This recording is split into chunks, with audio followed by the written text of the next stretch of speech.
All right, welcome back, everybody, for a new episode of Dollar Bin Digging. This is the video and article that I do for comicbookinvest.com, where I talk about those books that you can still probably find out there in those cheap boxes, those discount bins, those the dollar boxes, your yard sales, your half price books, wherever you find cheap comics. These are things you could probably still grab based off of some of the recent news, announcements, rumors, things going on in the comics, things going on TV and the movies, etc. Things that just interest me that I'm trying to throw out there to you to go and look for when you're digging in those boxes this weekend. Kind of a fun little scavenger hunt for some first appearances and some interesting things that tie into things, like I said, going on in the products we are already watching and reading today. Hopefully you're still enjoying that as well as everything else here on the content. Let me know in the comment section what you think. Please like, subscribe, hit the alert button so you don't miss anything. Keep telling your friends so we can keep growing the channel while we're in the midst of doing the final giveaway for our 2,500 subscriber milestone. We're already well on our way to 2,600 and on our way to 3K. And we'll do some more giveaways once we hit 3K. So if you want to see what books I got for you this week, all you got to do is hang on for a few seconds after the intro, and I will be right back.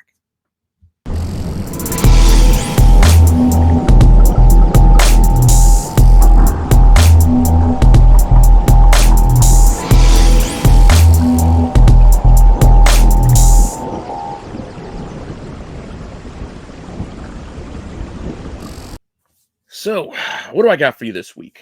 I started curating this list of dollar bin books early. I actually started this list early. I didn't wait till last minute like I normally do, doing this on Thursday morning. I actually started this list on Monday, and now I know not to do that anymore. Why?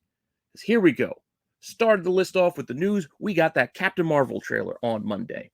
Villain shown. Hey, we got a new villain. Looks like she's an accuser, female accuser. Let's go start digging into who she could possibly be.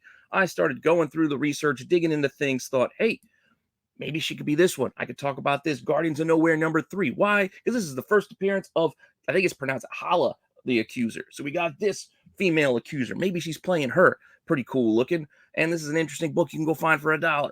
Yeah, maybe that. But I don't know for sure if it's going to be her. What other female accusers do we have out there? Well, apart from Carol actually taking on the mantle of being an accuser, we got introduced in Captain Marvel #18 to her half-sister. So maybe her half-sister, L'Oreal, could be this character. And that's the connection we're going to get in the story. All this speculation and wonder in my head of what it could be, all on Monday. And then on Tuesday, they say, nope, that's not who it is. They actually tell us the next day who the character is, squashing all those plans I had to talk about those books, even though I talked about them anyway, to give us this. It's this guy. So wait, she's playing a gender swap character to be this guy, this Kree character. All right. Still, a book you can find out there. Silver Surfer 53. You can find this book out there for cheap. I still am a big fan of this run. I'm a big fan of Ron Lim, and I like this run of Surfer. The Infinity Gauntlet stuff was fantastic. But if you're interested, if she's playing this character of Dar-Ben, again, but a female version of Dar-Ben, well, there you go. I'm not as excited by this. I liked my picks better, but this is who they announce it's going to be. So this is what you got to work with. And if you want this book, like I said, they're still out there, and they're not even selling for that much yet. Even with this announcement, it's not moving the needle much yet. $5, $7, $5. That's what things are selling for. Copies available. While yes, there's a few looking for 25 already. 10 to 25. There are still cheap copies even popping up. New listing for $2.99. Not a lot of people are still aware. So you can still find cheap copies of this out there if you really wanted to. But for fun, go dig one out of a box. Can't hurt, right? All right. If you're a member, you got to see my top 10 and 10 a little bit earlier today. If you're not a member, you'll just have to wait till tomorrow. But I will tell you one of the books that's on there is this one, tied into the fact that we are getting a Rey movie. Yes, we're getting a lot of, well, not a lot. We're getting a few Star Wars movies over the next few years, whenever they decide to make them. But one of them is going to be a sequel focusing in on Rey and, a new generation of Jedi. Okay, fine. I mean, I'm not terribly excited by this, but I'm interested enough. I'm looking to see what they're going to do, hear what it's going to be more about, see some casting, etc. But if you want to go and find Rey's first appearance, it's an easy one. It's Force Awakens 1 adapting the movie. So plenty of these out there, plenty of variants of this. There's incentives for, I think, for every number you can think of, up to 1 in 100 to 1 in 300s to whatever. Plenty of options on this book. Plenty of copies as well. Was not lightly printed. So they're out there. I've grabbed this from cheap boxes before. They're still out there probably. So go looking, because you might be able to get, what is it selling for these days? 15 to 20. So 15 to 20 is not a terrible return on that. Here, I'm going to try to move my microphone because I know I got some comments that when I turn my head, you guys are losing the sound. So let's see if this works a little bit better. So Force Awakens 1, 15 to 20 bucks. Not too bad, right? Asking prices, 15, 10, 22, still in that same kind of range. But I'm telling you, you can still find these out there in those like dollar boxes, those discount bins, maybe cover price. That's the whole point of this. These may not all be exactly dollar books anymore because dollar bins are getting harder to find. But anything cover price or less really is kind of what I'm talking about here. It's just the opportunities are there if you go out there digging and hunting. Even some back issue bins get priced for less than that. But that all said, let's see what our next story is. And our next little tale is we're going to get Dunk and Egg. Guys, don't know what I'm talking about? Game of Thrones spinoff. We're going to get a spinoff of The Seven Kingdoms, The Hedge Knight, announced by HBO. I haven't read this story yet. I've heard about it. I've been meaning to read it. I'm going to check it out now that I know we're going to get something more out of it. I was just not in a rush because we still got at least two more books for George R.R. Martin to finish, even though we got the end of the TV show. Still waiting on those books, George. Still waiting on those books. That said, this series actually has already been adapted into comic books 20 years ago. 20 years ago, these existed. So back in 2003, Image started with The Hedge Knight, based off of George R.R. Martin's little short stories that he wrote about Dunk and Egg. There's 3 issues out of the Image run. So here's issue 1. There's also a variant cover, I believe incentive cover.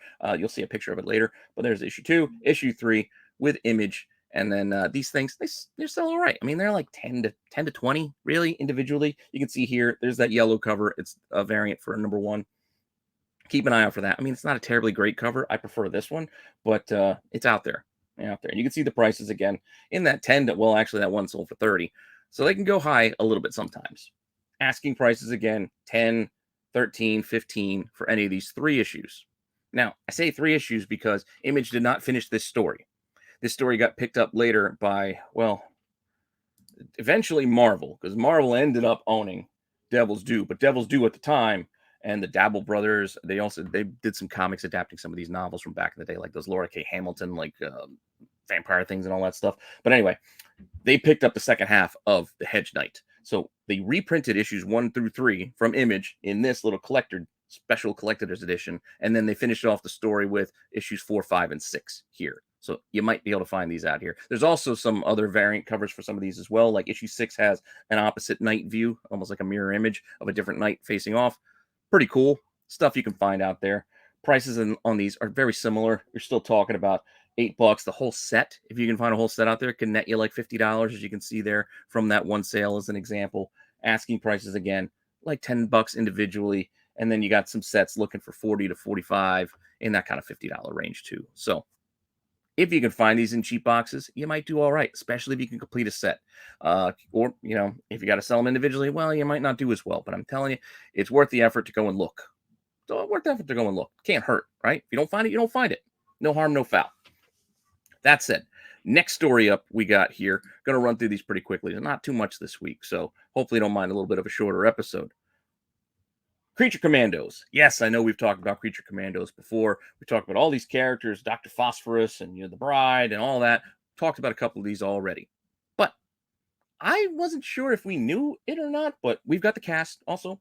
Great casting options here. David Harbour playing Frankenstein. I like it. Indira Varma. Like, this is a great cast they decided to bring to this project. Alan Tudyk. But Frank Grillo was apparently going to be playing Rick Flag Sr. I don't know if I personally knew that we were talking about Rick Flag Sr.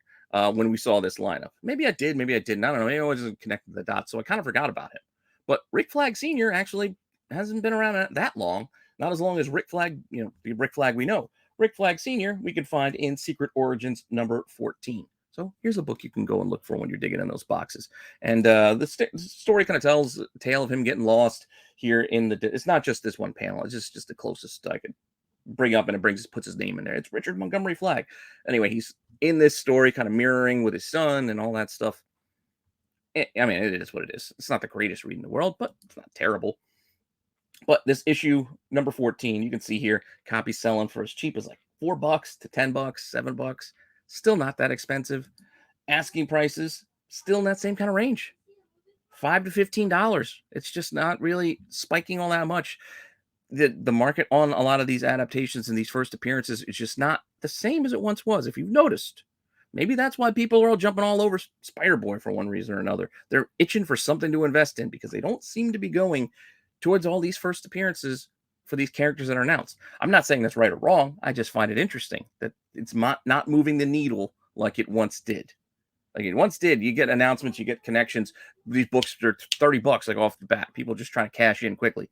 But we're not seeing that same thing, at least in the last couple months. I don't know. Something to keep an eye on. That's all I'm saying. Got another story for you. This one's actually going to tie into the web comics. DC's still doing web comics out there, those webtoons, and they're running series that they didn't continue in print because they didn't have enough fans, but they're still telling the stories, like Red Hood and the Outlaws. Red Hood and the Outlaws is still telling a story, and they're working in characters that DC just hasn't been using, like Silencer. So find that kind of interesting. Maybe they're testing the waters on what they can do with this character and bringing them back later. 36.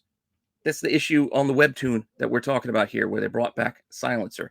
And this is a character that was first introduced when DC tried to introduce all these new characters like the Terrifics, things that James Gunn might be working on. So maybe we do get a Silencer, something or other. I don't know. But it doesn't hurt because these are out there in the dollar bins. They're out there in those cheap boxes. You can find them, and they still sell for cheap even now. So Silencer #1, it's the first appearance of that character. Also, I can't remember the other name she goes by. But look, it could sell as high as $13. I don't know why somebody paid $13 for that one, but then you got a whole lot of like 20 issues that sold for only $20. So these things can still be very, very cheap. Asking prices out there, $2 to $7. And that $7 is with free shipping. So really not expensive at all. But there they are. They're out there. And I think on my last story, I got one more for you. The last story for this week is if you are trying to read through The Sins of Sinister, as I'm trying to do.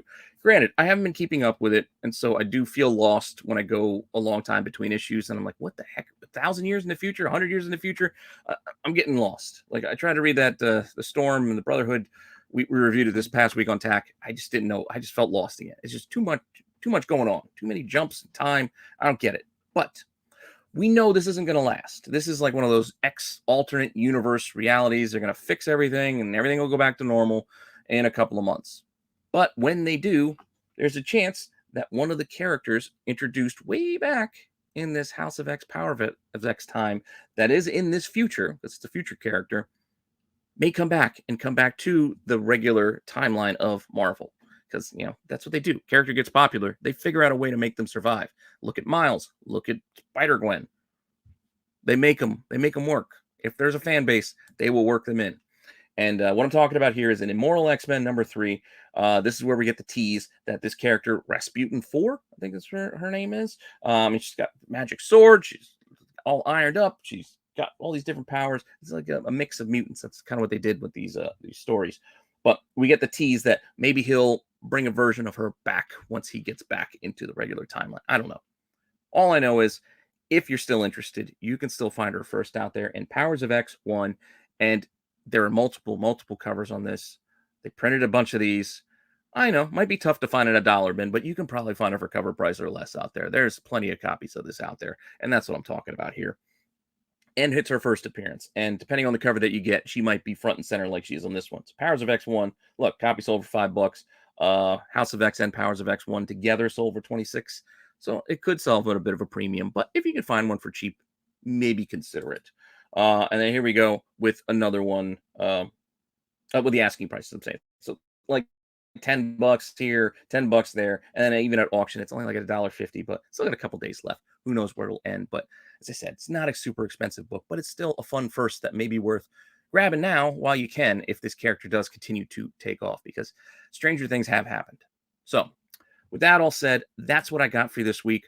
Hopefully you found that interesting. Hopefully you find that helpful. Hopefully I gave you a couple of weird books for you to go and dig out of boxes when you go hunting this weekend.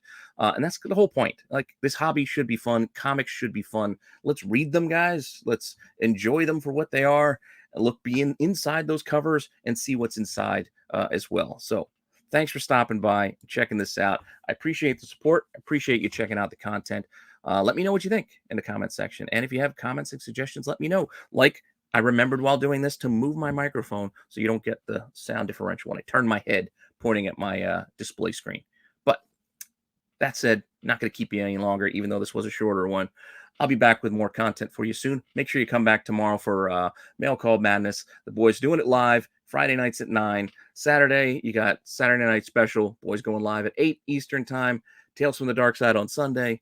And then come Monday, I will try to get you back to a regular Hidden Gems. I know I skipped it, and I haven't done a regular episode in a couple of weeks because I was trying some new things with the covers and with the connecting covers and the last to know and etc. I'll try to go back to a regular one, but I still want to do some of that other stuff because I still think that stuff is fun too. Like I said, comments, feedback, let me know what you want to see more of, and I'll try to give you more of that. So if you like some of that new stuff, I will try to do more of it. If you want to see some old stuff that I haven't done in a while, you want to see some more toys, please tell me you want to hear more about toys because I'd love to do toys again or video games. But it's based on what I feel like doing, but also what you guys want to see. So I'll listen. Just let me know. All right. With that all said, I'll see you guys later with some more content. All right. Bye.